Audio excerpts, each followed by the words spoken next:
ఏదైనా ఒకటి మర్చిపోయాము అని అంటే అది కొన్నిసార్లు ప్రాణాలను కూడా తీయొచ్చు ఆ మతిమరుపు అన్నది.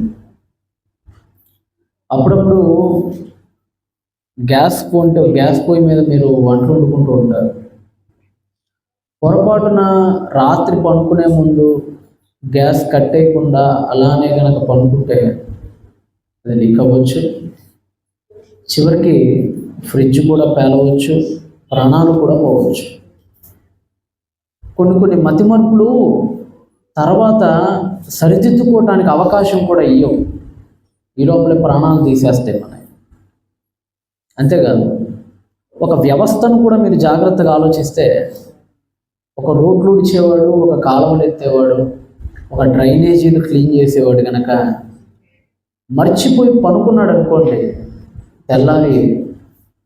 తెల్లారికి ఎక్కడ చెత్త అక్కడే రోడ్డు మీద ఉంటుంది, కాలువలన్నీ బ్లాక్ అయిపోతాయి. చివరికి మనిషి దుర్వాసనతో రోగాల పాలైపోతాడు.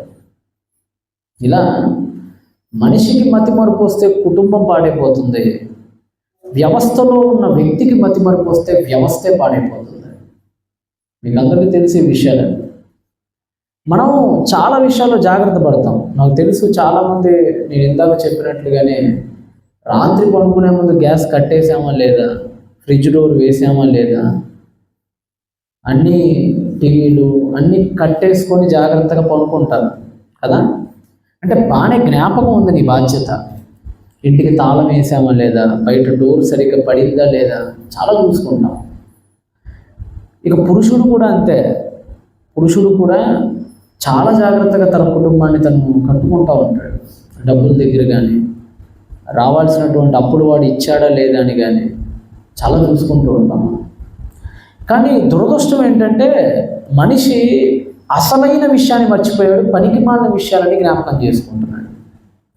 ఆ అసలైన విషయం ఏంటంటే దేవుడు మనకిచ్చిన బాధ్యత, అది మాత్రం మనం పూర్తిగా గాలికి వదిలేసి ఏదో మన ఇంట్లో ఉండే పిల్ల బాధ్యతలన్నీ నెత్తినెట్టేసుకుని ఇదేనేమో నేను పుట్టింది, ఇదేనేమో నా జీవితం అన్నట్లుగా గడిపేస్తున్నారు, బ్రతికేస్తున్నారు. ఒకసారి మన బైబిల్ గ్రంథంలోకి వెళ్ళి చూద్దామా? నిజంగా దేవుడు ఎంత గొప్ప బాధ్యతని ఒక స్త్రీకి ఇచ్చాడో, ఒక పురుషుడికి ఇచ్చాడో, ఈ ఘటాలు ఎలా మర్చిపోయాయో తమ పాత్రల్ని మనం చూద్దాం. చాలామంది స్త్రీలు ఏమనుకుంటారంటే వాళ్ళ గురించి వాళ్ళు, మాదే ఉందిలేండి, పురుషుడు ముఖ్యం, మేమేముంది పొద్దున్నే వంట పని చేయడానికో, బట్టలు ఉతకటానికో, భర్త పనికి వెళ్తే క్యారేజ్ కట్టేయడానికో, పిల్లల మలమూత్రాలు కలగటానికో, ఇంతకు మించి మేమేంటట మా జన్మ పరమార్థాలని తన గురించి తానే చాలా అధ్వానంగా ఆలోచిస్తూ ఉంటుంది స్త్రీ. ఇక పురుషుడు గురించి అంటారా, పురుషుడి దృష్టిలో స్త్రీ ఎలాంటిదంటే రాత్రి అయితే కోరికలు తీర్చి ఒక అనుభవం, అది తిడితే తిట్టించుకునేటువంటి ఒక పశువు సమానురాలు, కొడితే ఎదురు తిరగకూడని ఒక బానిస లాంటిది స్త్రీ పురుషుడి దృష్టిలో. కానీ మీరు బైబిల్ని జాగ్రత్తగా అండర్స్టాండ్ చేసుకోండి. స్త్రీ విలువ బైబిల్ చెప్పినట్లుగా మరి ఏ ఇతర గ్రంథం చెప్పలేదు. ఇందాక మీరు వాక్యపట్నంలో చదివారు. 1 second please read that one. తిమోతికి రాసిన మొదటి పత్రిక 5వ అధ్యాయము 14వ వచనం.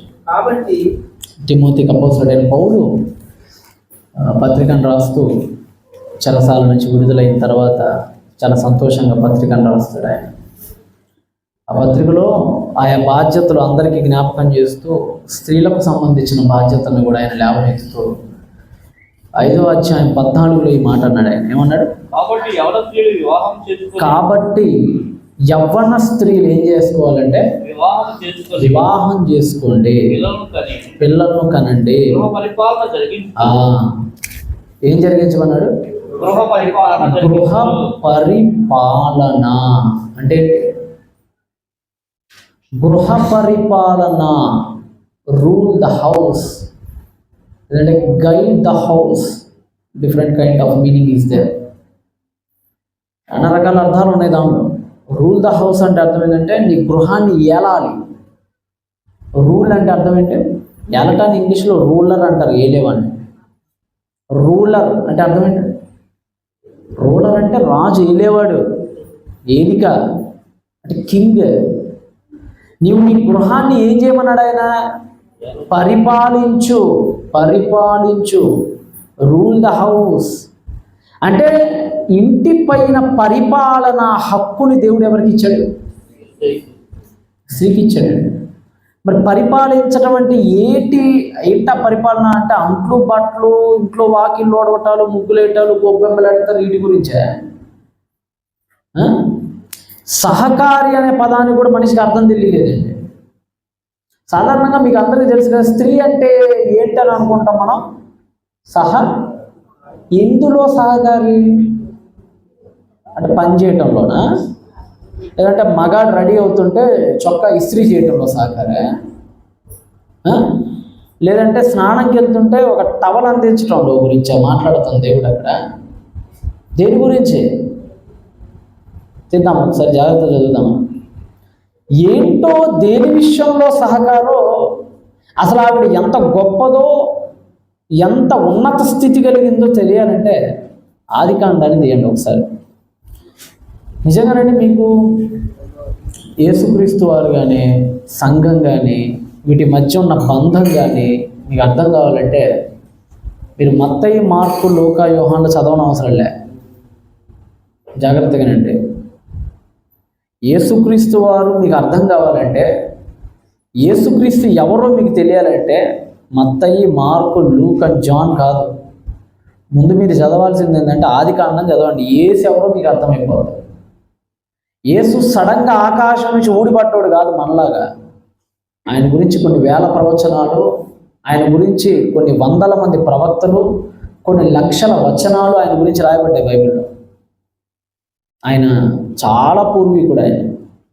ఆయన ఒక ఇటర్నల్ టైప్. ఆయన అంటే మనలాగా అనుకోకుండా భార్యాభర్తల కలవటం ద్వారా పుసుక్కులు పుట్టినోడు, లేదంటే ఎవరో ఇద్దరు అనుకుంటే, ఒక సమాజం అనుకుంటే పుట్టించినోడు కాదు ఆయన. బ్రీడ్కి చేసినవాడు కాదు ఆయన.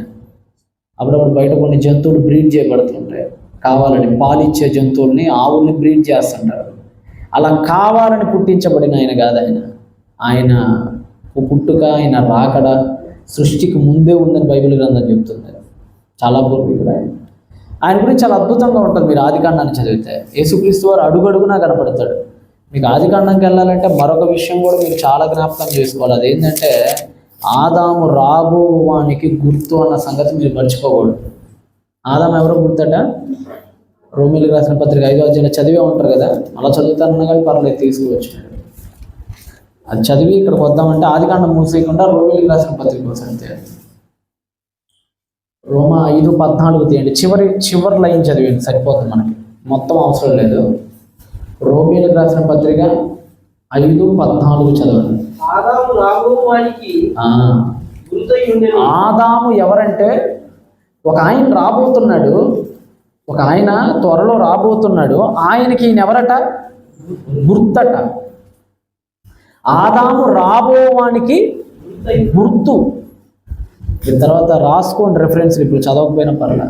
హెబ్రీ 10:1 కానీ, కొలస్సీ 2:17 కానీ. కొలస్సీ 2:17, హెబ్రీ 10:1. ఈ వచనాల్లో కూడా యేసుక్రీస్తు వారు నిజస్వరూపము, ముందున్న వాళ్ళందరూ ఛాయలు అని ఉంటుంది. మనకు అర్థమయ్యే భాషలో చెప్పాలంటే రాబోతున్న మనిషి వెనక నీడ ప్రవహించడం లాంటి వాడు క్రీస్తు. ఆయన ముందున్న ప్రవక్తలు. దీన్ని ఇంగ్లీష్లో ప్రీఫిగరేటివ్ అంటారు, టైపాలజీ అంటారు, ఫోర్ షాడోయింగ్ అంటారు. Different names is there. సరే, అవన్నీ అనవసరం, కాస్త పల్లెటూరు వాతావరణానికి చెందింది కాబట్టి నేను ఎక్కువ డీప్లోకి వెళ్ళకుండా డైరెక్ట్గా అర్థమయ్యేంత వరకే చెప్తాను. రైట్? ఎలాగ యేసు లోకానికి గుర్తో మీరు చదవాలంటే ఆదికాండానికి రండి ఒకసారి. ఆదికాండం ఇందాక మీరు వచ్చారు కదా, అక్కడికి రండి. మళ్ళీ ఆదికాండం 2వ అధ్యాయానికి రండి. మీకు ఆదాము గురించి చదువుతున్నప్పుడల్లా యేసు ప్రభువు గుర్తుకు రావాలి. హవ్వను చూసినప్పుడల్లా సంఘం గుర్తుకు రావాలి. ఈ రెండు గుర్తు పెట్టుకోండి, మీ కీ పాయింట్స్. ఈ రెండు ఏంటది? ఆదాము రాబోవానికి ఎవరు? గుర్తు. కాబట్టి ఆదామును చదివినప్పుడల్లా మీకు ఎవరు ఉండాలి? యేసు ప్రభువు గుర్తు. హవ్వ ఎవరు గుర్తు? వధువు ఎవరు? సంఘం వధువు. వరుడేమో క్రీస్తు. వధువైన ఈవిని చూసినప్పుడల్లా మీకు సంఘం గుర్తుకు రావాలి. ఆ రెండు గుర్తు పెట్టుకుంటూ జాగ్రత్తగా దాన్ని ప్యారలలిజం చేసుకుంటూ జాగ్రత్త చదవండి. 2వ అధ్యాయం 7 చదవండి. ఫస్ట్ 2వ అధ్యాయం 7. దేవుడైన యెహోవా ముందు స్త్రీ గొప్పతనం గురించి చదువుతూ ముందుకెళ్దాం. 7వ వచనం. ఈ దేవుడైన యెహోవా నేల మంటితో నరుణ్ణి నిర్మించి, జాగ్రత్తగానండి వారి నాసికారంధ్రములలో జాగ్రత్తగానండి, ఎవరి నిర్మాణం గురించి మాట్లాడుతున్నాడు ఇప్పుడు 7వ వచనంలో అంటే ఆదాము నిర్మాణం. తెలుసు కదమ్మా, జాగ్రత్తగానండి ఆ మాటలు. 7వ వచనంలో ఎవరి నిర్మాణం గురించి రచయిత రాస్తున్నాడు? అక్కడ ఆదాము నిర్మాణం, ఆదాము యొక్క పుట్టుక గురించి మాట్లాడుతున్నాడు. ఎలా పుట్టాడట ఆదాము? నేల మంటితో నరుణ్ణి సృష్టించి, లేదంటే నిర్మించి, అంటే పురుషుణ్ణి తయారు చేయటానికి, జాగ్రత్తగా పురుషుణ్ణి తయారు చేయటానికి దేవుడు ఉపయోగించిన మెటీరియల్ ఏంటి? ముడి సరుకు ఏంటి తెలుగులో? అంటే ఏ ముడి సరుకుతో ఆదామును దేవుడు తయారు చేశాడు? నేల మట్టి. నేల మట్టి అంటే నేలలో ఉన్న మట్టి నుండి ఎవరిని తయారు చేశాడు? ఆయన ఆదామును తయారు చేశాడు. రైట్. ఆదాము కంటే హవ్వ చాలా విచిత్రమైనది. ఒక్కొక్కసారి ఆలోచిస్తే పురుషుడి కంటే స్త్రీ గొప్పది. ఎందుకంటే మరలా చెప్తున్నాను, ఆదాము కుక్క రెండు ఒకటే. ఆదాము నీ కాలం ఎదుట బురదలో పాకిద్దే పంది, అది ఒకటే. ఆదాము కట్లపాము ఒకటే. పెద్ద తేడా ఏం లేదు. నా మాటలు మీకు అసలు విచిత్రం ఉండొచ్చు. ఆ 19 చదవండి, విచిత్రం తొలగిపోద్ది మీకు. ఆ 2:19 చదవండి ఒకసారి. దేవుడైన యెహోవా, జాగ్రత్తగా, ఎవ్రీ యానిమల్ అంటే పంది, కుక్క, పిల్లి, బల్లి, ఏదైనా ఎలక, పంది, కుక్క, ఏదైనా సరే, ప్రతి భూజంతువుని, ప్రతి ఆకాశ పక్షి అంటే గబ్బిలం అనుకుంటారు, కాక అనుకుంటారు, కోకిలు అనుకుంటారు, లేదంటే రాబందు అనుకుంటారు, అసహ్యకరమైన ఏదైనా సరే, సరిగ్గా చదవండి. ప్రతి ఆకాశ పక్షిని నేల నుండి నిర్మించి, జాగ్రత్తగా, ఆదాము ఎక్కడి నుంచి నిర్మింపబడ్డాడు? నేలే. పశువులు ఎక్కడి నుంచి నిర్మింపబడ్డాయి? నేలే. పక్షులు ఎక్కడి నుంచి నిర్మింపబడ్డాయి? నేలే. ఏమైనా తేడా ఉందా? మెటీరియల్ విషయంలో ఏమైనా తేడా ఉందా? ఒక త్రాసును తీసుకోండి, తక్కటం తీసుకోండి, ఒక పైకి ఆదామును పెట్టండి, ఇంకో వైపు పందిని పెట్టండి. ఇద్దరిని దేవుడు ఎక్కడి నుంచి చేశాడు? కావాలనే పెడుతున్నా పందితో పోటీ నేను ఊరకనే పెట్టట్లా. ఎందుకంటే పురుషుడు అనుకుంటున్నాడేమో నేను చాలా గొప్పోడిని, నాకు మించినోడు లేడు, నేను పెద్ద తోపుని అనుకుంటున్నాడు. వీడికి అర్థం కాని విషయం ఏంటంటే, ఒరే నాయనా, ప్రపంచంలో ఉన్న జంతువులకి నీకు పెద్ద తేడా ఏమీ లేదు. మెటీరియల్ విషయంలో, ఆత్మ విషయంలో ఉండొచ్చును గాక, మాట విషయంలో ఉండొచ్చును గాక, మెటీరియల్ విషయంలో ఇద్దరం ఒకటే. ఎవరెవరు ఒకటే? నీ సూట్ వేసుకున్నాను, అది బురదలో ఉంది, అంతే తేడా. అంతే. నీ టీషర్ట్ వేసుకున్నాను, అది బొబ్బో అంటుంది బయట, అంతే తేడా. దానికి నాకు మెటీరియల్ విషయంలో తేడా ఏమి? అందరం ఒకటే. ప్రపంచంలో ఉన్న జంతువులు కానీ, పక్షులు కానీ, పురుషుడు కానీ, పురుగులు కానీ, ఏవైనా సరే, సరీసృపాలు కానీ, రెప్టైల్స్ అంటారు తెలుగులో, ఏమంటారు? సరీసృపాలు, ఇవి కానీ, క్షీరదాలు, మ్యామ్మల్స్ అంటారు, ఇవి కానీ, ఇవన్నీ ఒకటే. అతీతుడు ఎవరు లేడు వీడికి. ప్రపంచంలో ఉన్న సృష్టి అంతా ఒక ఎత్తు, స్త్రీ ఒక్కటి ఒక ఎత్తు. ప్రపంచంలో ఉన్న జీవజాతులన్నీ ఒక ఎత్తు, ఇంక్లూడింగ్ పురుషుడు కూడా. స్త్రీ ఒక్కటి ఒక ఎత్తు. ఈవిడికి మాత్రమే ప్రత్యేకమైన స్థానం ఉంది ప్రపంచంలో. ఈవిడికి మాత్రమే అరుదైన గౌరవం ఉంది ప్రపంచంలో. అదేంటో తెలుసా? మట్టి నుండి తీయబడని ఒకే ఒక జీవి. ఎవరు? అది నీ విలువ. అది నీకు అర్థం కావట్లా. నీ విలువ ఏంటో తెలుసా? అందరిలో దేవుడు నిన్ను తయారు చేయలే, స్పెషల్. నీ క్రియేషనే స్పెషల్. నీవు పుట్టిందే స్పెషల్గా పుట్టావు. స్పెషల్గా ఎవరిని చూస్తారు చెప్పండి? ప్రేమించిన వాడినా, ప్రేమించని వాళ్ళని. యాకోబట 12 మంది కొడుకుల్లో ఒకరిని చాలా స్పెషల్గా ప్రేమించాడట. ఎవరు? జోసెఫ్. ఏం కొని ఇచ్చాడట? విచిత్రమైన నిలువుటంగి. అంటే నిలువుటంగి విచిత్రంగా ఇచ్చాడంటే 11 మంది చూసినట్టు ఈ వ్యక్తిని చూడ. ఇతను స్పెషల్. ఎవరి దృష్టికి స్పెషల్? అప్పుడప్పుడు భర్తలు కువైట్లో దుబాయ్లో వెళ్ళి వచ్చేటప్పుడు అందరికీ పట్టు చీరలు అవి ఇవి కొనిపిస్తారు. భార్య దగ్గర చాలా స్పెషల్గా ఉంటుంది గిఫ్ట్. ఎవరికి చెప్పడు. ఇంటికి వెళ్ళి ఒక రెడ్ కలర్ బాక్స్ ఓపెన్ చేయగానే మెల్ల మెరుస్తుంటుంది. స్పెషల్, అందరికీ ఇచ్చేది కాదు అది.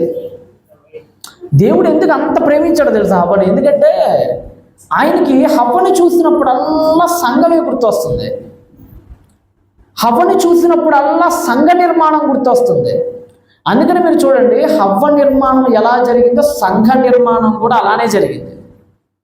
ఉదాహరణకి హవ్వని ఎలా తయారు చేశాడట? కింద వచనం చదవండి, 21. అప్పుడు దేవుడైన యెహోవా ఆదాముకు గాఢ నిద్ర కలుగ చేసే, నిద్ర గాఢ నిద్ర కలుగ చేసాడు. హిబ్రూలో అయితే కొద్దిగా డిఫరెంట్గా ఉంటుంది తెలుగుతో పోలిస్తే, కొద్దిగా డెప్త్ ఎక్కువ ఉంటుంది. టాడెమా అల్ అద్దం యాహ్వే కుల్ అంటే అర్థం ఏంటంటే టాడెమా అనట. టాడెమా, వాట్ ఈస్ మీనింగ్ ఆఫ్ టాడెమా అంటే గాఢ నిద్ర అని అంటాం కంటే దాని తీవ్రత, మరణ నిద్ర అనే తీవ్రత కలిగింది ఆ పదం అక్కడ.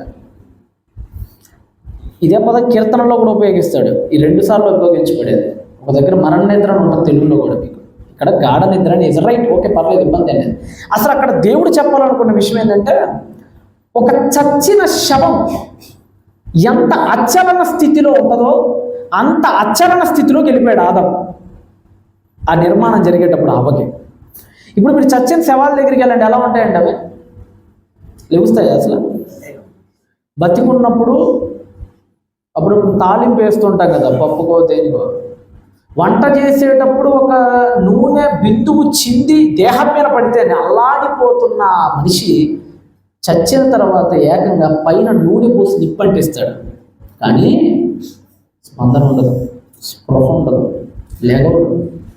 బ్రతికున్నప్పుడు మట్టి పడితే దులిపేసుకొని నీళ్లతో కడుక్కునే ఈ మనిషి 4 గోడల మట్టి రూమ్లోకి వెళ్ళిపోతాడు, శవపేటిగా సమాధి రూపంలో, కానీ లేకపోతే అప్పుడప్పుడు దూర ప్రాంతాల నుంచి వస్తున్నప్పుడు ఐస్ బాక్స్లో పెడుతుంటారు. అప్పుడు ఎక్కడో అమెరికా నుంచి వాళ్ళ అబ్బాయో, ఆస్ట్రేలియా నుంచి వాళ్ళ అమ్మాయి ఎవరో వస్తుంటారు కొంతమంది. వాళ్ళు వచ్చి లేపుతుంటారు, అమ్మ లెగవ్వే నీ కూతురు వచ్చింది, అమ్మ లెగవ్వే నీ కొడుకు వచ్చాడు, అమ్మ లెగమ్మ కలవరిచ్చావు కదా ఇంతకాలం, అదిగో వచ్చాడు నీ కొడుకు లెగమ్మ అని చాలా మంది మీద పడి మెడ వెనకమాల చెయ్యేసి పైకి లేపుతూ ఉంటారు, కానీ దెర్ ఈజ్ నో యూజ్. ఎలాంటి ఉపయోగం దానివల్ల లేదు.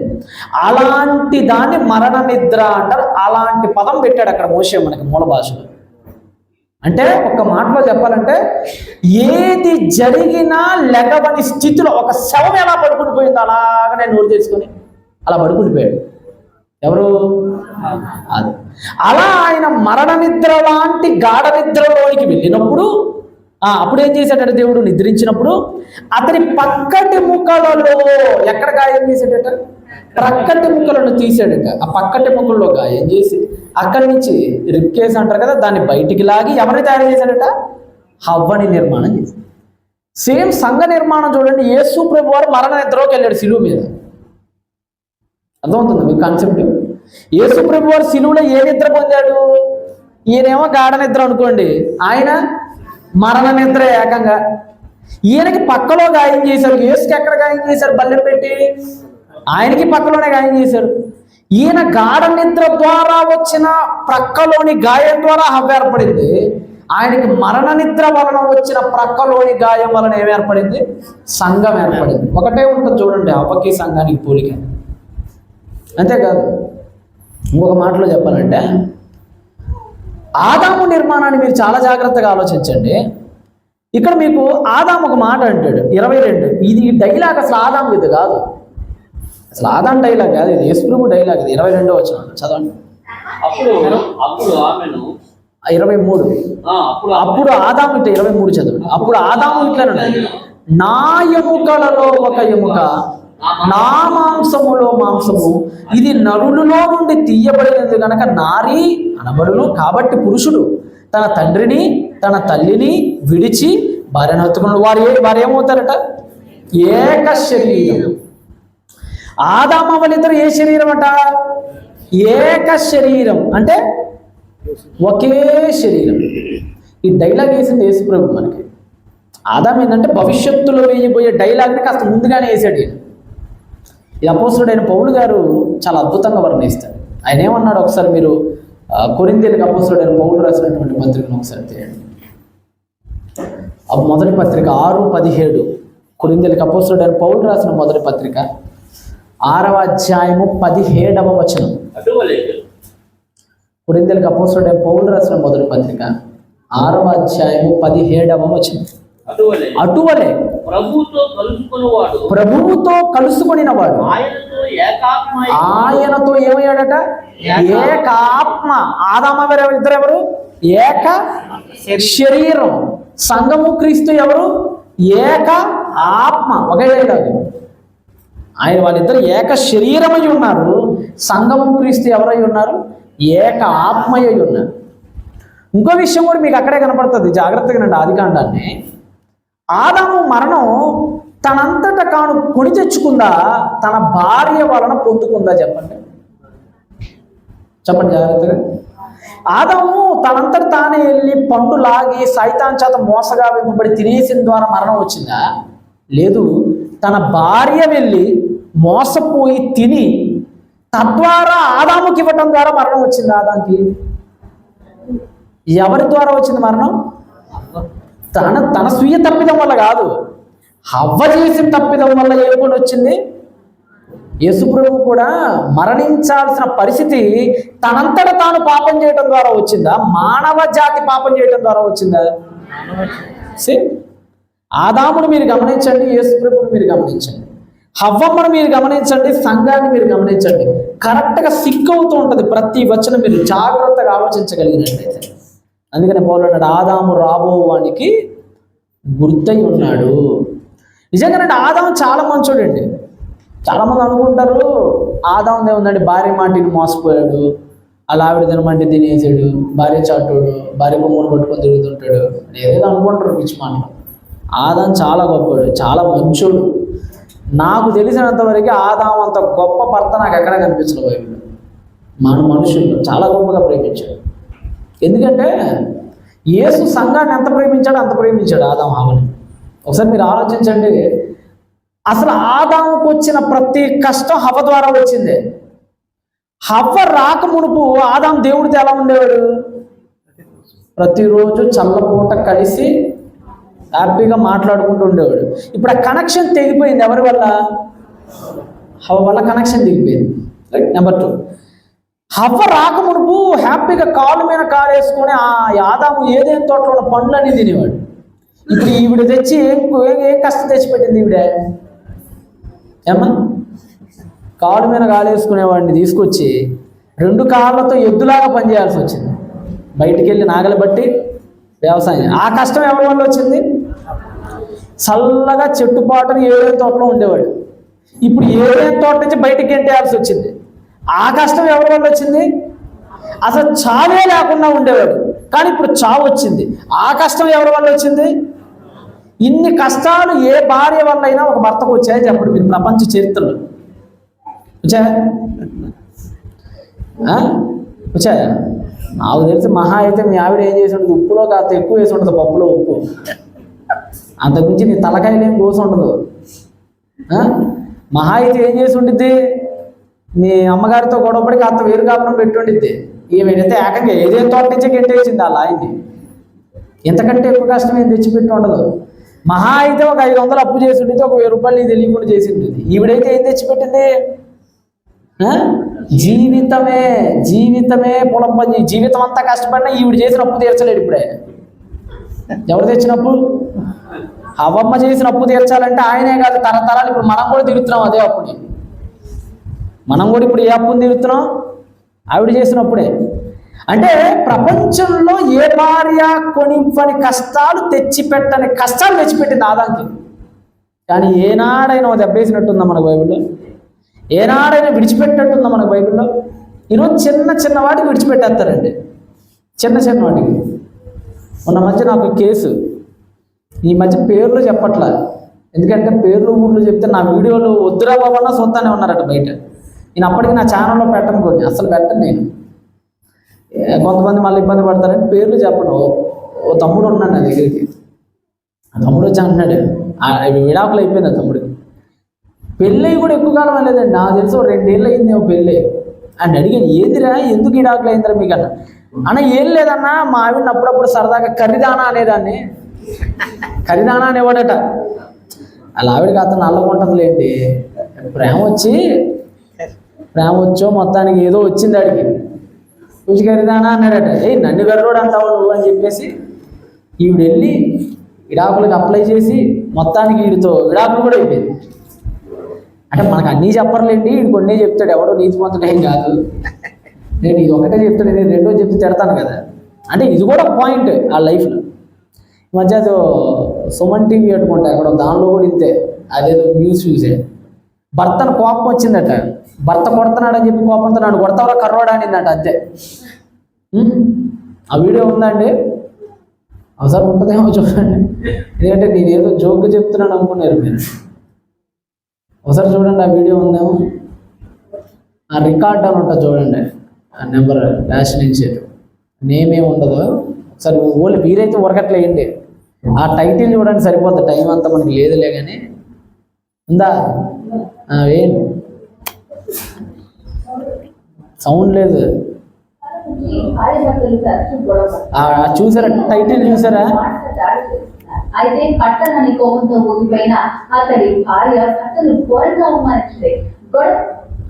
ఇంకా కొద్దిగా ఫార్వర్డ్ చేయండి, చాలా ఉంటుంది ఆడ కదా, చివరిలోకి వెళ్ళిపోండి ఫార్వర్డ్ చేసుకుంటా. చేసి మాట్లాడటంతో భర్త తట్టుకోలేకపోయాడు. ఇలా మొహం మీద అవమానించే ఇలాంటి భార్య నాకు అవసరమా అనుకున్నాడు ఏమో కానీ, గత కొంతకాలం నుంచి భార్య భర్తలు తరచు గొడవపడ్డారు.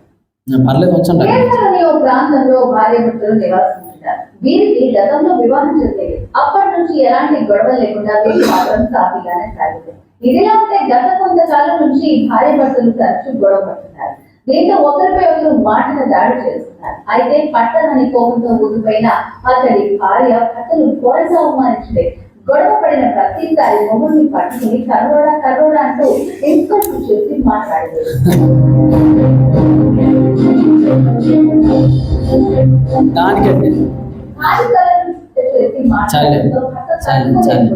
చూసారా, ఒరిజినల్ కేసులు ఇలాంటి బొచ్చులు ఉన్నాయి. కర్రోడా అన్నందుకు కూరపెట్లు ఎక్కారు చాలామంది. అంటే చిన్న చిన్న సమస్యలకే ఈరోజు అండి విడాకులు అవ్వటానికి పెద్ద సమస్యలు లేవు. ఈ సినిమా యాక్టర్ల గురించి మీకు తెలిసిందే, గత నెలలో పెళ్ళి అంటారు, రేపు వచ్చే నెలలో విడాకులు అంటారు. ఎవరు సక్రమంగా సంసారాలు చేసే టైంలో లేరు. ఈ మధ్య అయితే వివాహ వ్యవస్థ మరింత దుర్భరంగా తయారైంది. ఎంత వీక్ అయిపోయిందంటే బీటలు వారిపోయిందండి. ఒక ఇంటికి ఎంత బీటలు వారడం ఎంత ప్రమాదమో. ఇప్పుడు అప్పుడప్పుడు ఇంటికి చూడండి, అప్పుడప్పుడు ఎవదో కాకి వెళ్తూ ఓ చిన్న రెట్టేసి వెళ్తుంది. దానిలో నుంచి ఒక విత్తనం ఇటుకల్లోకి జొరబడి అక్కడి నుంచి ఒక చెట్టు పుట్టి చివరికి ఆ గోడను కూడా ఏం చేసిద్ది, అది గోడ కూడా విడిపోతుంది దెబ్బమ్మడికి, ఇల్లు కూడా పడిపోయింది. అలాగే ఎవడో దారిన పోయేవాడు విసిరిన ఒక విత్తనం కుటుంబాలను కూడా చాలా చెదురు చేసింది. ఊహించని కొన్ని. ఈ మధ్యనే ఒక ఇన్సిడెంట్ ఇలానే.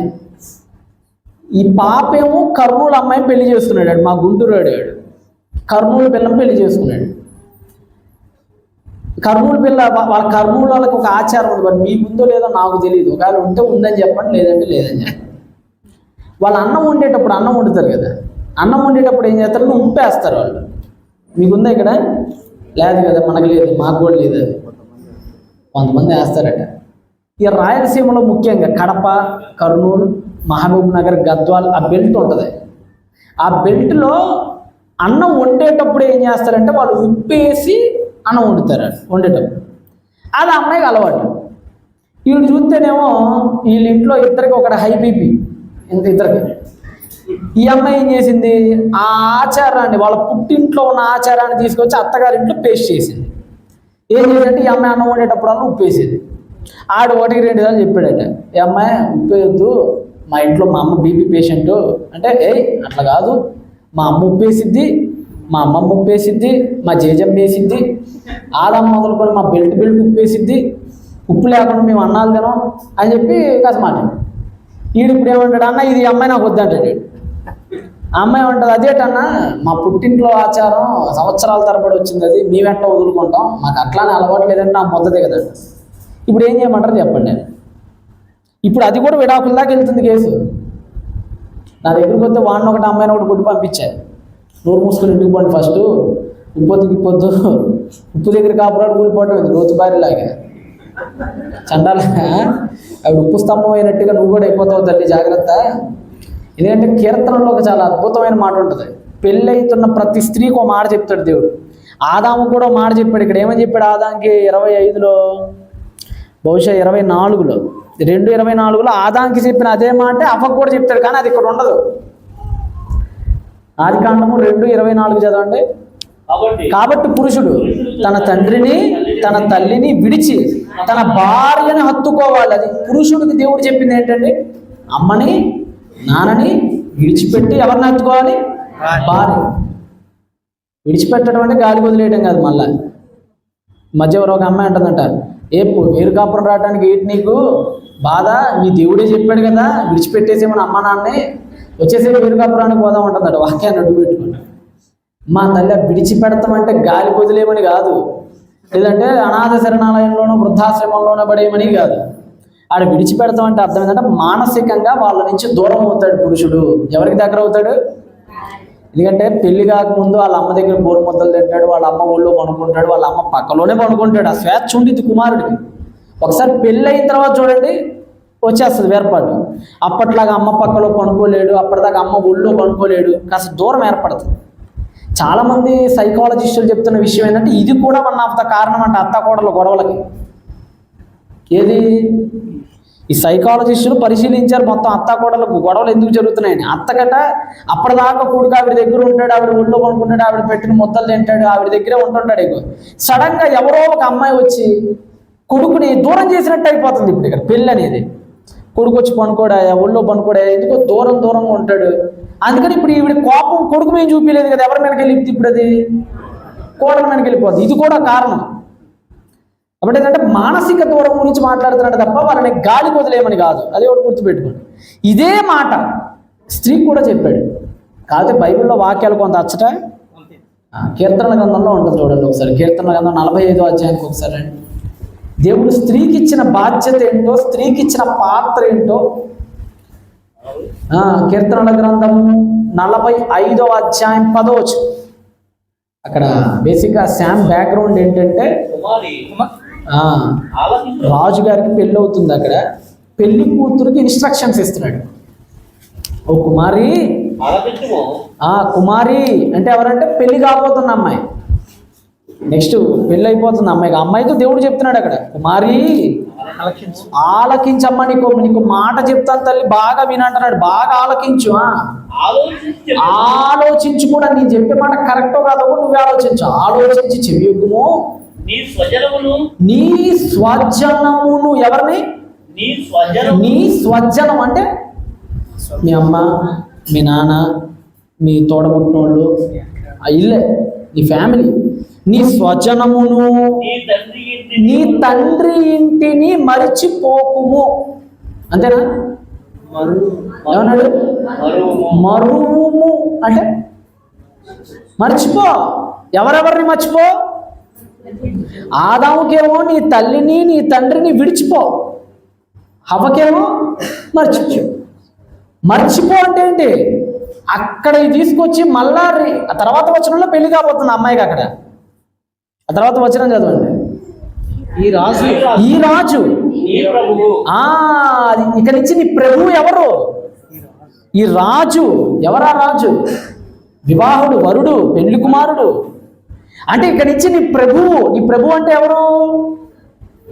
అప్పటి వరకు నీ ప్రభువు ఎవరు? మీ నాన్న. ఆ కీర్తన మీరు చాలా జాగ్రత్తగా చదవండి.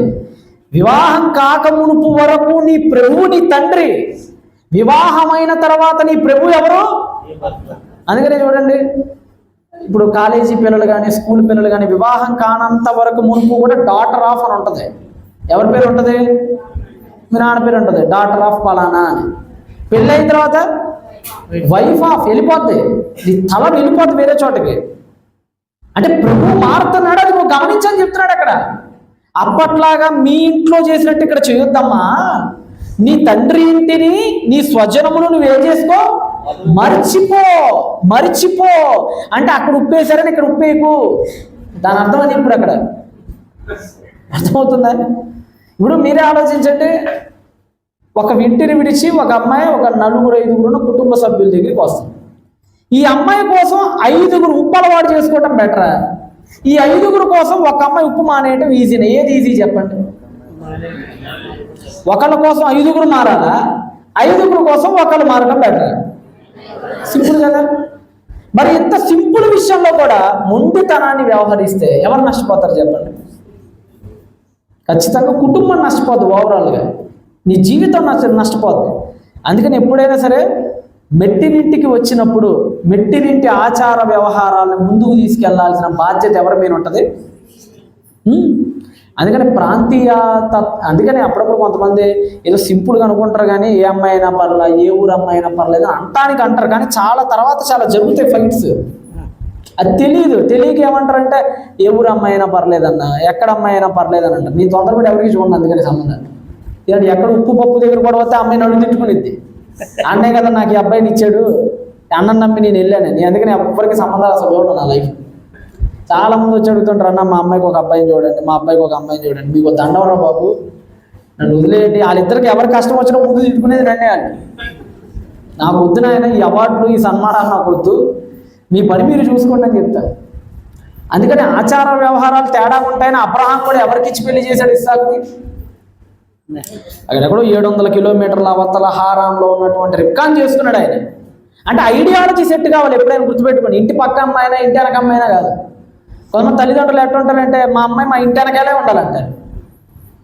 అబ్బాయి మంచోడే కానీ దూరం ఎవరు, అబ్బాయి మంచోడే కానీ ఉద్యోగం లేదు ఎవరు, మా ఇంటి చుట్టూరు మా ఇంటి పక్కలోనే ఉండాలని కూర్చుంటారు, తాగుపోతోడుకో తిరిగిపోతోడుకో క్యారెక్టర్ లేనివాడికి ఇచ్చి పెళ్లి చేస్తారు. ఏమైపోతారు చెప్పండి? చివరికి నష్టపోతారు. కానీ బైబిల్ చెప్తేనే చాలా సింపుల్ అండి. బైబిల్ చెప్పినట్టు పాటించండి, అసలు గొడవలే రావండి కుటుంబంలో. పురుషుడికి మంచి మాట చెప్పింది, నీ తల్లిని తండ్రిని విడిచిపెట్టి నీ భార్యను హత్తుకో. స్త్రీకి ఏం చెప్పింది? నీ స్వజనమును నీ తండ్రి ఇంటిని మర్చిపో, ఎందుకంటే నీ రాజే నీ ప్రభువు చెప్పేసి. ఇక వీళ్ళిద్దరికీ ఆ ఇద్దరు పక్కెళ్ళిపోతే ఇంకెవరైనా మధ్యలో దూరటానికి అవకాశం ఉందా? కుటుంబాలు ఎంత పదిలంగా ఉంటాయి, ఎంత బాధ్యత, ఎంత గొప్ప పాత్ర ఇచ్చాడు ఈరోజు. అందుకని మీరు ఆదికాండాన్ని జాగ్రత్తగా గమనించండి. మళ్ళా రండి ఒకసారి ఆదికాండానికి, ఆవిడ పాత్రను ఒకసారి చూద్దాం. స్త్రీ అంటే ఏదో ఇందాక నేను ప్రారంభం నుంచి చెప్తున్నట్లుగా బట్టలు ఉతకటానికో అంట్లు తోమటానికో కాదండి. ఒకవేళ బట్టలు ఉతకటానికే కనుక నీ జీవితం అనుకుంటే వాషింగ్ మిషన్ పంపించేదుడు దేవుడు పైనుంచి కిందకి 2, అది పనేం కాదు.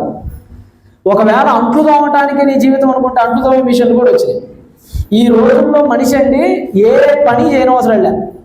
ఈ మధ్య కొత్త బ్రష్ వచ్చిందంట, నోట్లో పెట్టుకుంటే అదే వేసింది, ఎలక్ట్రిక్ బ్రష్ అంటది, అమెజాన్లో అమ్ముతున్నాడు. అదే అన్నీ చేసేస్తాయండి పనులు.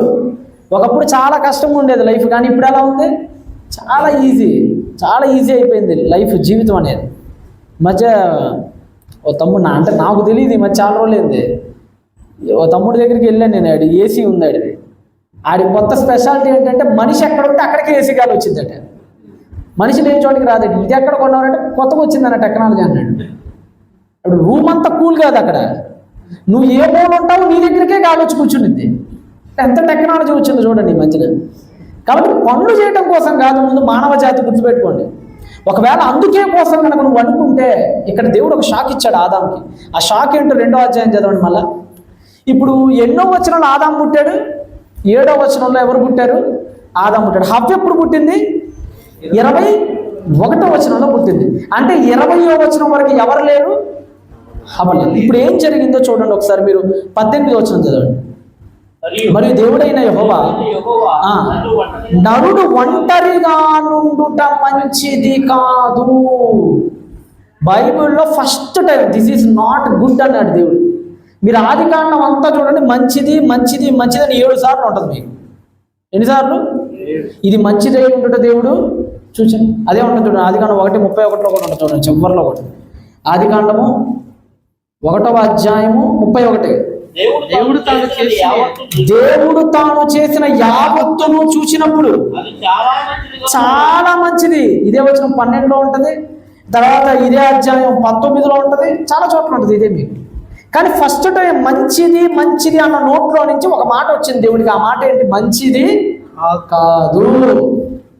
ఎందుకు మంచిది కాదు? ఒంటరిగా ఉండటం ఎందుకు మంచిది కాదు? మీరు ఒకసారి ఆలోచించండి. జంతువులు, పక్షులు అన్ని జంటలుగా సృష్టింపబడ్డాయి. ఆదాం ఒక్కడే కనుక జంట లేకపోతే వాటిని చూసిన ఆదాం ఏమనుకుంటాడు చెప్పండి?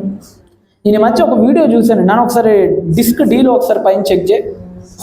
నారాయణమూర్తి అని ఉంటుంది చూడు, డిస్క్ డీలో ఉంటుంది చూడు, పైన సెర్చింగ్లో నారాయణమూర్తి అని కూడా వస్తుంది. నాకు అది చూసినప్పుడు నిజంగా ఆదాం బహుశా అట్లానే అనుకున్నాడేమో అనిపించిందండి నాకు, ఆయన మాటలు విన్నప్పుడు. ఉందా? ఎస్, ఒకసారి దాన్ని ప్లే చేయండి. ఈయన తెలుసు మీకు, కమ్యూనిస్ట్ వాది, తెలంగాణ సినిమాలు కూడా బాగా తీసేది. వాల్యూమ్ పెట్టండి.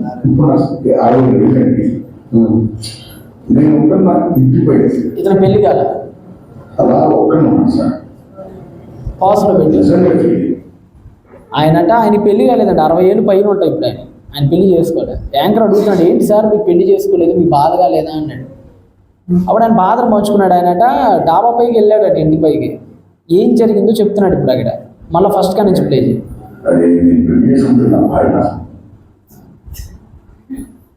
పెట్టండి. నేను ఇంటిపై అలా ఒక్కడున్నాను సార్. నిజంగా ఫీల్ అయ్యాయి.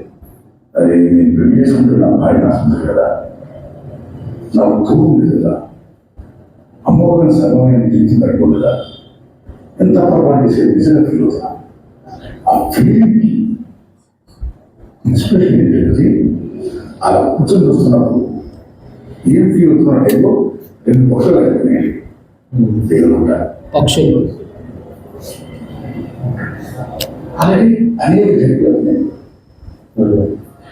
ఆ చెట్లు వృత్తి ఉంటాయి కదనే. ఓ చెట్లు వారి అక్కడ గూడు నా కళ్ళ ముందు ఆ పక్షులు గూడు, నా కళ్ళ ముందు చాలా ఆయన కళ్ళ పందులుగా అనేక చెట్లు గోడలే అంటే వాళ్ళ నివాసం, ఆవాసం. పశువులు, పక్షులు, సమస్త జంతువులు కూడా చూడలు కోరుకుంటున్నాయి, మేము కోరుకుంటున్నాయి, అసలు భూమి కోరుకుంటున్నాయి. ఒక మనిషిగా నేను ఎందుకు పెళ్లి, ఒక మనిషిగా నేను ఎందుకు పెట్టుకోలేదు, నిజంగా చూశారు కదా. కొంతమంది వయసులో ఏం అర్థం కాక పెద్ద తెలివిగలని తెలివిగల నిర్ణయాలు తీసుకుంటారు, పెళ్ళిళ్ళు చేసుకోం. తప్పండి, దేవుడు పిచ్చోడు కాదు. ఆదాము ఒంటరిగా ఉండటం మంచిది కాదని దేవుడు ఎందుకన్నాడు? అన్నిసార్లు మంచిది అని పలికిన ఆయన 1వ అధ్యాయంలో. అంటే ఆయనకి తెలుసు మనిషిని సృష్టించిన వాడి దేహం గురించి తెలియదా? వాడి దేహం యొక్క బలహీనతలు తెలియవా? తెలిసే చేశాడే. నిజం ఒకసారి ఆలోచించండి. బహుశా ఆదాము కూడా అలానే అనుకొని ఉంటాడేమో. బహుశా 2 పక్షులు చూసినప్పుడు, 2 పిచ్చుకలను చూసినప్పుడు. అందుకని ఇద్దరిని కలిపి ఒకేసారి నిర్మించలేదు ఆయన. గమనించండి, ఇద్దరిని ఒకేసారి చేశాడా? చేస్తే ఆవిడ విలువ తెలిసేది కాదు. కాస్త లేటుగా చేయడాన్ని బట్టే ఈ లోపల ఆలోచించుకున్నాడు ఏంటి. ఎందుకంటే పేర్లు పెడతానికి వచ్చినప్పుడు జంటలన్నింటినీ కూడా బహుశా చూసుంటాడు ఆయన. చాలా మంచి మాట ఉంటుంది అక్కడ, చదవండి 18లో. దేవుడైన యెహోవా నరుడు ఒంటరిగా ఉండుట మంచిది కాదు, వానికి సాటి అయిన సహాయము వాని కొరకు చేయుదుననుడి. అప్పుడు ఇందాక మనం చెప్పిన మాట కనపడుతుంది. నెక్స్ట్ 20. అప్పుడు ఆదాము సమస్త పశువులకును, ఆకాశ పక్షులకును, భూ జంతువులకును పేరును పెట్టిన. ఏం పెట్టాడట? మొత్తం ఎన్ని జంతువులు ఉన్నాయి చెప్పండి ప్రపంచంలో? ఒక 80 లక్షల పైన ఉన్నాయి. 83 లక్షలు అంటున్నారు. ఇంకా కనిపెట్టినవి ఇంకా చాలా ఉన్నాయి. జస్ట్ అవి కనిపెట్టడం ఇంకా బొచ్చలు ఉన్నాయి. కనిపెట్టే కొంత పేర్లు పెరుగుతూ ఉంటాయి. 1 కోటికి పైగానే ఉండొచ్చు. ఈ ప్రపంచంలో ఒక 2-3 కోట్ల జంతువులు ఉన్నాయనుకుంటే, రకాలు ఉన్నాయనుకుంటే, వాటన్నిటికీ పేర్లు పెట్టాలంటే చిన్న విషయమా పెద్ద విషయమా చెప్పండి. మిమ్మల్ని తీసుకెళ్తానండి గవర్నమెంట్ హాస్పిటల్కి. మిమ్మల్ని తీసుకుపోతాను. ఆ వార్డు ఏదో ఉంటుంది కదా, డెలివరీ వార్డు, ఆడ తీసుకుపోయి 30 మంది బిడ్డలకు వరుసగా టక పేర్లు పెట్టమంటే మీరు ఎంతమంది బాగా పెడతారు చెప్పండి? గవర్నమెంట్ హాస్పిటల్ పోయి పేర్లు పెట్టే అవకాశం మీకే ఇస్తాం. మంచి పేర్లు పెట్టాలి, బాగుండాలి పేరు. అలా 30, 50, 60 మంది పిల్లలకి మిమ్మల్ని పేర్లు పెట్టమంటే ఎంతమంది పెట్టగలరు చెప్పండి? 10 మంచి పేర్లు చెప్పండి మీకు తెలిసి నాకు. వీడికి గూగుల్ ఎదుగుతూ ఉంటాడు, ఏం దొరకదు. ఒకసారి ఏదో ఊరు వెళ్ళాను నేను, ఒక 5 పిల్లలు వచ్చారు నా దగ్గరికి. పేర్లు ఏంట్రా అని అడిగి 5 అక్షయ అక్షయ అక్షయ అక్షయ అని చెప్పారు. అక్షయ, ప్రవచన, సంథింగ్ కొన్ని పేర్లు చెప్పారు. ఎవరు పెట్టారంటే నేనే పెట్టానంట, నాకు తెలియదు అది. 5 ఇంటి పక్కన వాళ్ళే. వాళ్ళ అమ్మలో చెప్తున్నారన్న, మా అమ్మాయికి అక్షయ అని పెట్టారన్న, మీరే పలానా 2018లో అని చెప్పింది ఒక ఆవిడ. మరి నీకేం పెట్టారంటే మా అమ్మాయికి కూడా పెట్టారన్న అన్నారు. అదేంటమ్మా అంటే మరి నాకు తెలియదు, మర్చిపోయాను, వేరు సభలో పెట్టించుకున్నారని. నాకైనా పిల్లలకు పేర్లు పెట్టమని సడన్గా షాక్లు ఇస్తుంటారు అప్పుడప్పుడు పైకి వచ్చి. ఏం పెట్టాలో చెప్పండి, నాకు తెలియదు. అప్పుడు ఏది గుర్తు వస్తే అది 3-4 పేర్లు గుర్తుంటే అవే పెట్టుకుంటూ పోతాం. 5వ పేరు గుర్తుకు రాదు. ఇప్పుడు ఆదాం ఎన్ని పేర్లు పెట్టాలి? ఇక్కడ 80 లక్షలకు పైగా పేర్లు పెట్టాలంటే ఎంత బ్రెయిన్ పవర్ ఉండాలి, హెల్ప్ ఉండాలా లేదా, సహకారం ఉండాలా లేదా? మరి ఇప్పుడు హవ్వను ఎప్పుడు సృష్టించాలి? ఇప్పుడు ఆయన 20వ వచనానికి ముందు సృష్టించాలి. అమ్మ హవ్వ, ఈ మనోడు బాగా అలసిపోతాడమ్మా, పేర్లు చాలా పెట్టాలి, ఇప్పుడు పని ఎక్కువ ఉంది, కాబట్టి ఇప్పుడు నువ్వు ఏమవ్వాలి, సహకారిగా ఉండి కాస్త పేర్లు అందిస్తుండు అని ఎన్నో వచనంలో సృష్టించాలి? 19లో సృష్టించాలి. కానీ పని అయిపోయిన తర్వాత తీసుకొస్తున్నాడు ఈయన 21లో. అదేంటి? పనికి ముందు కదా సహకారి కావాల్సింది.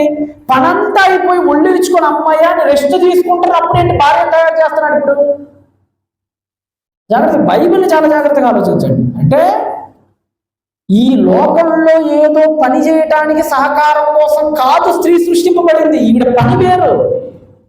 ఈవిడ పని ఏంటంటే ఇదిగో ఇలాంటి పనులు చేయటంలో కాదు ఈవిడ సహకారి, నా పని విషయంలో సహకారి. ఏ పని విషయంలో? నా పని విషయంలో, దేవుని పని విషయంలో. మీరు ఎంతమంది మీ భర్తల్ని దేవుని పనికే ప్రోత్సహిస్తున్నారు చెప్పండి? ప్రోత్సహిస్తున్నారా? చాలా తక్కువ అండి, చాలా తక్కువ. నిజంగా మీరు బైబిల్ని చాలా జాగ్రత్తగా ఆలోచించండి. భర్తని ప్రోత్సహించిన స్త్రీ వర్ధిల్లింది బైబిల్లో. భర్తని దూషించిన స్త్రీలు ఏమైపోయారు? ఈ మధ్య కూడా అలానే ఒక వీడియో చూసినప్పుడు చాలా బాధ అనిపించింది. ఒక భార్యగా ఒక పాత్ర ఇచ్చాడే దేవుడు నీకు, ఒక ఘటంగా ఒక పాత్రని ఇచ్చాడే. నీ భర్తని కాపు కాసుకో, నీ భర్తని విడిచిపెట్టకుండా వాడిని కాపాడుకొని ఇచ్చాడే. ఆ వ్యక్తిని చూసినప్పుడు చాలా జాలి అనిపించిందండి. ఆ వ్యక్తి కంటే గవర్నమెంట్ ఉద్యోగం ఉన్నప్పుడు పెళ్లి చేసుకుందట ఆవిడ. పెళ్లి చేసుకున్న తర్వాత సడన్గా ఒకరోజు ఏమైందో తెలీదు, 2 చేతులు పడిపోయింది. అప్పుడు అతను బాధపడుతున్నాడండి, ఏడుస్తా. ఏమంటున్నాడో చూడండి ఒకసారి, ఆ వీడియో చూడండి మీరు ఒకసారి. ఆ వీడియో ఉంటా చూడు, ఫస్ట్ వీడియో ప్లే చేయటానికి నాకు టైం లేదు.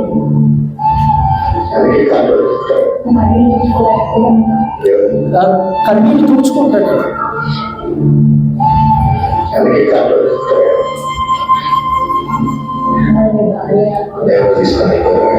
భార్య ఏదంటే డైవర్స్ తీసుకుంటాడు. ప్రతిదీ అమ్మాయి చేయాలి. అమ్మాయి అబద్ధం చేయించుకునే మామతో నేను చేయించుకోవాల్సి వస్తుంది.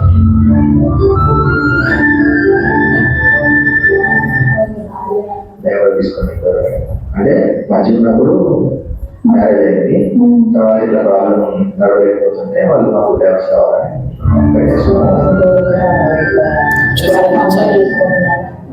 అంటే బాగున్నప్పుడేనండి బంధాలు ఉండే. ఈరోజు కూడా చూడండి, చాలామంది ఏదో సామెత చెప్తారండి పెద్దోళ్ళు. భర్త గుణమట భార్య అనారోగ్యంలో తెలుస్తుందట, భార్య గుణం భర్త పేదరికంలో తెలుస్తుందట. ఎప్పుడు భర్త ఇంటికి డబ్బులు తెచ్చి ఇప్పినంత వరకే, మళ్ళా చెప్పాలా, సింపుల్ ఏం లేదు. భార్య గుణం భర్త పేదరికంలో తెలుస్తుంది, భర్త గుణం భార్య అనారోగ్యంగా ఉన్నప్పుడు తెలుస్తుంది. ఈ మాట ఎందుకు చెప్పానంటే, భర్త ₹1 సంపాదించినంత వరకే గౌరవం ఉంటుంది. అది మగాళ్ళకు కూడా తెలుసు. ఇక్కడ మగాళ్ళు కొంతమంది ఉన్నారు, భర్త పనికి వెళ్ళి డబ్బులు తెచ్చి ఇంట్లో వస్తువులు తెచ్చి కుటుంబాన్ని గడిపినంత వరకే విలువ ఒక ముద్ద అన్నం. అదే భర్తకు వర్షాకాలం వచ్చో, కుటుంబం బాగోకో, ఆరోగ్యం బాగోకో 2-3 నెలలు అలానే ఇంట్లో పడిపోయాడు అనుకోండి, విలువ ఉంటుందా భార్యకైనా? వారం 10 రోజులు తీసేసేయండి, నెలల తరబడి లేక ఇంట్లో ఉంటే ఏ భార్య అయినా సరే మాట తూలిద్ది, మాట జారిద్ది. అదే బంధం అంటే. భర్త అయినా అంతే, భార్య ఉన్నప్పుడు ఐ లవ్ యూ అంటాడు, బంగారం అంటాడు, నీకోసం ఏదైనా చేస్తానంటాడు.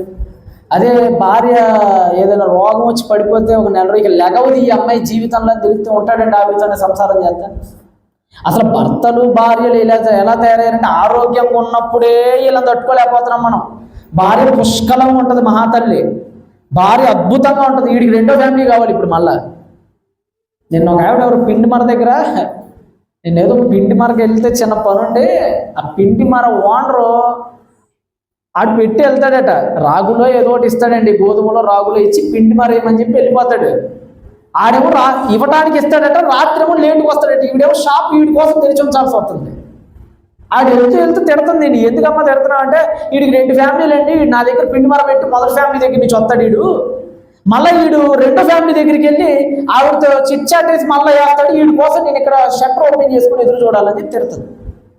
అంటే ఈరోజు ఎలా ఉన్నాయి చూడండి, భార్య మంచిగా ఉన్నా, ఆరోగ్యంగా ఉన్నా, తల్లి పుష్కలంగా ఉన్నా ఇంకొక ఫ్యామిలీలు ఇంకొక స్త్రీలు కావాల్సి వస్తుంది. ఈరోజు పాత్ర మర్చిపోయాడు ఈరోజు మగాడంటే ఈరోజు ఎలా తయారాడంటే కుటుంబం మీద ఆజమాయిషీ చేయడానికే మగతనం అన్నట్టుగా, భార్యని ఏలటమే మగతనం అన్నట్టుగా. ఎందుకంటే బైబిల్లో మాటలు సరిగ్గా అర్థం కాలేదు వీళ్ళకి. బైబిల్లో మాట అనేది కదా, పురుషుడు ఎవరంట స్త్రీకి శిరస్సు అయి ఉన్నాడట, అది పట్టుకొని కొట్టేస్తున్నాడట ఈ మధ్యన. ఏమనంటే కొట్టేది నీ శిరస్సు అంటున్నాడట. అదే బైబిల్లో పురుషుడికి కిరీటంతో పోల్చబడింది భార్య. యోగ్యురాలైన భార్య తన పెనిమిటికి ఎట్టిది కిరీటం, తలపై ఉండితే తల కింద ఉండితే చెప్పండి. ఇప్పుడు అందరికంటే పైన ఎవరున్నారు మరి అందుకని ఇప్పుడు ఈ కొట్టి నీ కిరీటం రానొచ్చినా మరి తప్పు కదా. అండ్ టైం ఎందుకు అండి, త్వరగా అయిపోతుంది. చూస్తుంటే 10:30 అయిపోయింది ఇప్పటికే. ఎలా వెళ్తూ ఉంటా సంభాషణ చెబుతుంటే అయినా ఎక్కువసేపు ఉండదులేండి. ఒక మంచి మాట చూసుకొని మనం పాత్రను గుర్తు చేసుకొని ముగిద్దాం. మత్తయి సువార్తకు ఒకసారి రండి. ఇట్లాంటి పురుషుల్ని దేవుడు ఏ విధమైన తీర్పు తీరుస్తాడో. మత్తయి 14. ఈరోజు పురుషుడు తన పాత్రను మరిచి తన గృహాన్ని పాడు చేసుకుంటూ ఎవరో వాళ్ళ కోసం సొంత కుటుంబాన్ని గాలికి వదిలేస్తున్నారు చాలామంది. నాకు తెలిసిన సిస్టర్స్ చాలామంది ఉన్నారండి పాపం. ఓ సిస్టర్ అయితే వాళ్ళ అమ్మాయి పాపం బట్టలు కూడా ఉండవండి సరిగ్గా పాపం ఇంటి మీద. ఎందుకమ్మా అంటే తాగుబోతాడు, ఎవరితో సంబంధాలు ఉన్నాయి, వచ్చిన డబ్బంతా ఊడ్చాలకు పెడతాం, అపార్ట్మెంట్లు కొనిపించటం, ఫ్లాట్లు కొనిపించటం, వీళ్ళకేమో ₹1 కూడా ఇవ్వడు కనీసం ఇంట్లో. నిజంగా దేవుడు ఎలాంటి కఠినప్పుడు ఈ విషయంలో మత్తయి 14:3 చదవండి. చదవండి అమ్మా. ఎలాగనగా నీవు ఎవరికది రాజుకు చెప్తున్నాడు ఆ మాట. ఎవరికి? సామాన్యుడికి కాదు, రాజుకి. నీవు నీ సహోదరుడైన ఫిలిప్పు భార్యను హెరోదియను ఉంచుకున్నావు. రే హెరోడ్, ఏం చేసావు తెలుసా? నీ భార్యను కాదని నీ భార్యకు అన్యాయం చేసి ఎవరు ఉంచుకున్నావు? నీ సోదరుడి భార్యను ఉంచుకున్నావు. కాబట్టి నీ గతి ఏమైద్దో నీకు చెప్తున్నాను వినని చెప్పి వార్నింగ్ ఇచ్చాడు. నేను చెప్పాలనుకున్న విషయం ఏంటంటే, రాజులే సెకండ్ ఫ్యామిలీ పెట్టినప్పుడు ఒప్పుకొని దేవుడు రాజులైన వాళ్ళే భార్యల్ని కాదని రెండో ఫ్యామిలీల వైపు పరిగెడుతుంటే చీల్చి చండాడిన దేవుడు సామాన్యుల్ని విడిచిపెడతాడా చెప్పండి? హెరోద్ అనేవాడు ఇశ్రాయేలీయుడు కాదా? ఇశ్రాయేలీయుడు కాదు, వాడు ఎదోమీయుడు. వాడినే విడిచిపెట్టలా. ఒక ఎదోమీయుడినే విడిచిపెట్టని దేవుడు క్రైస్తవుని విడిచిపెడతాడా? రోజు పురుషులారా ఒకసారి ఆలోచించండి. నీ పాత్రను నువ్వు ఎప్పుడైతే ఆదాముని ఇందాక జ్ఞాపకం చేశా కదా, ఆదాము ఎన్ని కష్టాలు తెచ్చిపెట్టినా, ఎన్ని ఇబ్బందులు తెచ్చిపెట్టినా ఏం చేయలేదు. అవనే ఏం చేశాడట? ఆదికాండం 4:1 చదవండి. ఆదికాండం 4:1 క్విక్. ఆదికాండం 4:1. ఆదాము తన భార్య అయిన హవ్వను కొట్టినప్పుడు కాదా, కూడినప్పుడు అంటే కొట్టలేదా? కూడాడా? కొట్టలేదట. అదేంటయ్యా, నీ ఆవిడ వల్లే కదా నీకు చావు వచ్చింది. దేవుడు దూరం అయిపోయాడు, ఏదేంతో దూరం అయిపోయింది. చివరికి హ్యాపీగా ఉండాల్సి నువ్వు పొలం పనులు చేసుకోవాల్సి వచ్చింది. ఏమండి? Hello, what happened? Hello, right. ఏమండి? మరి ఇన్ని కష్టాలు పెట్టింది కదా, కొట్టలేదంటే కొట్టలేదట.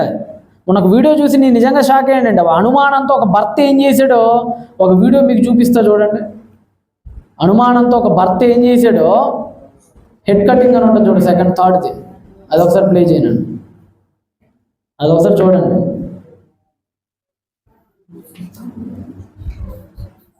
లైట్స్ ఒకసారి ఆఫ్ చేయండి. అది కూడా ఏం తీసుకెళ్తున్నాడో చూసారా మీరు?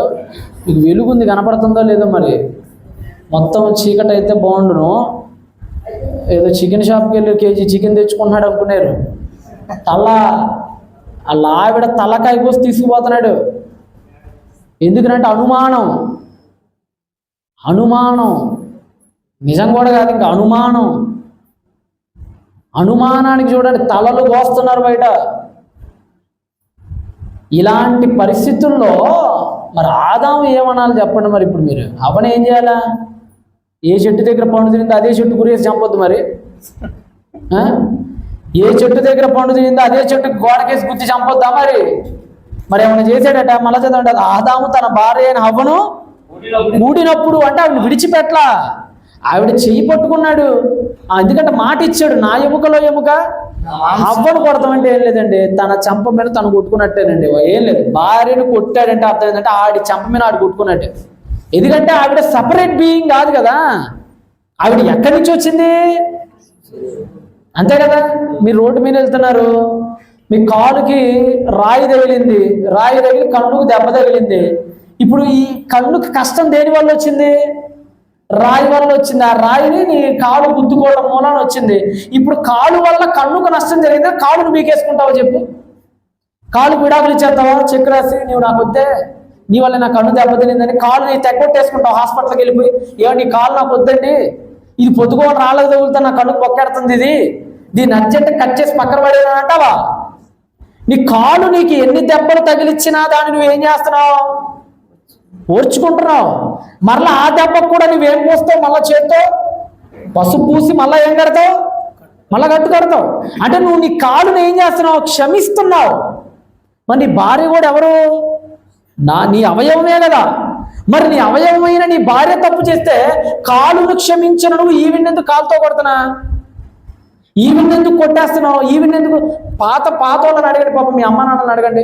పూర్వం ఎట్లా చూసేవాడు అమ్మ అంటే ముక్కులో నుంచి రక్తం వచ్చేటట్టు కొట్టేవాళ్ళండి, రోకలి బంటలు తీసుకొచ్చి కొట్టేవాళ్ళండి, గోడకేసి కొట్టేవాళ్ళండి.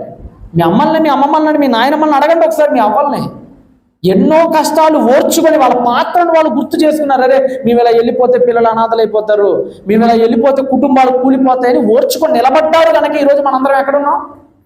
ఇక్కడ ఉన్నాం. కానీ మరి మనం ఈరోజు ఏం నేర్చుకున్నాం చెప్పండి?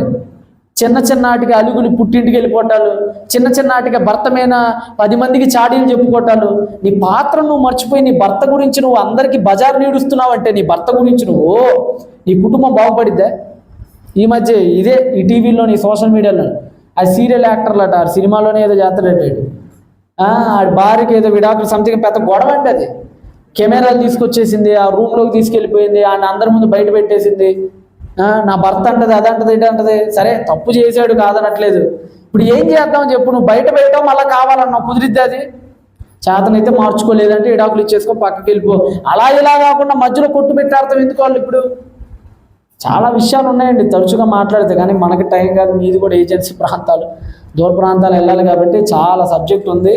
కానీ పరిస్థితుల వల్ల ఏంటంటే ఎక్కువ నేను చెప్పట్లేదు. ఇంకో చిన్న రెఫరెన్స్ భార్య గురించి కూడా చెప్పుకొని మనం ముగించేద్దాం ఇక, రైట్? భార్య గురించి ఒకసారి కూడా మీరు ఒకసారి రండి. పేతురు రాసిన పత్రిక చదివిందే, కొత్త ఏం కాదు, చదివిని.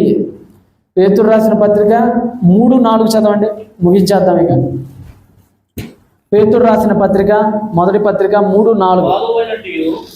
భార్యలకు ఉండాల్సిన లక్షణాలు. భర్తకేమో చాలా చెప్పాడు, భార్యలకు కూడా చెప్తున్నాడు. సాధువైనట్టు, మృదువైనట్టు. ఎలా ఉండాలట ముందు ఒక భార్య? సాధువు అంటే అర్థం ఏంటి? నెమ్మది, కోమలత్వం, మృదుత్వం అంటారు కదా. అంటే ముందంటే మాట గడుసరితనం ఎప్పుడు ఉండకూడదండి. చాలా మంది స్త్రీలలో దేవుడికి నచ్చంది ఏంటంటే మాట గడుసరితనం, అంటే గెయ్యాలంటారు కదా. మాట ఎక్కువ, నోరు ఎక్కువ, నోరు జారతారు ఎక్కువ.